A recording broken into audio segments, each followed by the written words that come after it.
here we go on a Thursday. So many things to talk and grumble about. Live in Los Angeles, it's the Herd. I'm going to roll up my sleeves here. Wherever you may be and however you may be listening, thanks for making us part of your day. It's a work day. Not a dress-up day. It's a work day. I'm going to roll my sleeves up, J-Mac. Literally and metaphorically, right? You're rolling the sleeves up. You're getting in the mud. Here we go.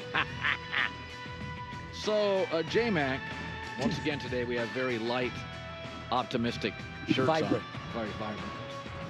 So, Anthony Davis and Joel Embiid are vying for a starting center spot on the Olympic team. That's going to be in Paris. It's going to be in Paris about a week or two, right? We're going to have the Olympics. And so he got these games yesterday against Serbia. And Embiid had the worst plus-minus of any player for Team USA. And Embiid, France wanted him on their team. Everybody fought hard for him, right? And he goes. Anthony Davis, by the way, has been very subtle about even being included. His quote was about the Olympics, "I'd be happy to play if I'm asked." And he has been an absolutely dominant figure when he's been on the floor. But I've said this for years. Because the NBA is very much into aesthetics and style, I get lectured for years about players. Carmelo Anthony is unbelievable.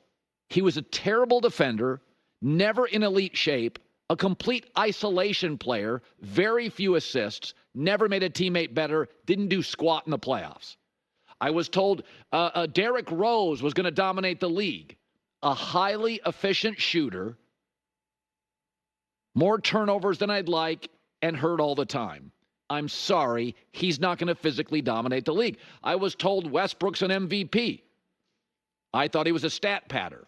Bad hands, can't shoot for a guard, hyper athletic, but played one speed and often out of control. My eyes did not tell me that Westbrook was an MVP and Carmelo was an absolutely dominant player or Derrick Rose was going to run the league. And my eyes are telling me the same for years with Joel Embiid. I'm not denying he's got a Shaq feel to him. But Shaq won in the playoffs. Shaq was dominant when it mattered. I'm watching this Olympic stuff. Embiid gets in the way of the offense. Anthony Davis doesn't. Hell, Anthony Davis took 2 shots yesterday and was the second most dominating player in the game to Steph Curry. He is literally jumps off the television set. And here's the thing I like about AD, and we've seen this for years in Los Angeles. He can be a star and dominate a game, but he's also an incredibly complementary player. He elevates LeBron. LeBron doesn't have to worry about defending the rim. He can be a complementary player on this Olympic team, or he can dominate moments. With Embiid, there is no complementary to his game. He forces you to play his style. And so does Steph Curry, but I get 4 titles. And so did LeBron, but I got 8 straight finals. With Embiid, he forces you to play his game, but I don't get the payoff at the end of the season. He gets in the way of the Olympic offense, and I find sometimes watching Philadelphia, yes, he's productive. So was Zach LaVine, and the Bulls can't give him away. So was Carmelo Anthony and Westbrook. They didn't win in the playoffs. If you're talking about the greatest bigs of all time, Russell, titles, Kareem, titles, Shaq, titles, Akeem, titles. Embiid can't win a second-round playoff series in the weaker conference. So, again, I'm willing to sacrifice things. LeBron does this a little. You got to kind of build your team around LeBron. But in his prime, so what? I'm going to the finals. Steph Curry, you're going to build some stuff, and you're going to have to sacrifice a little defense with Steph Curry. All right, I'm getting to like 5, 6 finals. I got 4 rings. I don't get the payoff for Embiid. Once again, you're lecturing me on how great he is. Well, greatness in the NBA is May and June. Who gives a rip about January in Cleveland? I want May and June success. I get it with Steph. Like Magic Johnson wasn't a great defender, but I got the payoff. He elevated everybody around him. Magic could play center. He could play guard. He could do anything. Embiid, to me, is a great productive talent, but he's closer to the Westbrook, Carmelo, where I get all this productivity. I'm lectured on how great he is. I'm not sure he elevates anybody. Like Carmelo, you had to kind of run the offense around him. He was kind of a rigid player, but he was an isolation player, a bit of a hole if you gave him the ball, and he couldn't defend. Well, again, there's limitations to how much I'm going to sacrifice in life. I got to get a payoff in the end, right? So I'm watching this stuff. I'm watching Serbia, USA, Australia, USA. Embiid is not as dominant a player, as important a player, as complimentary a player as Anthony Davis. And I don't think it's relatively close. So, I've said this, that I think Angel Reese and Caitlin Clark, the rivalry is great. I don't need Caitlin Clark to win everything. It's a magic bird thing, back and forth. If Angel Reese wins Rookie of the Year, good for her. I like the back and forth. But I just want to tell you that Caitlin Clark last night had 19 assists in a game to set a league record. She's a rookie on a bad team. She has scored or assisted on 66 points, 71% of the Fever's points. That's the most ever in league history. She's breaking records every week.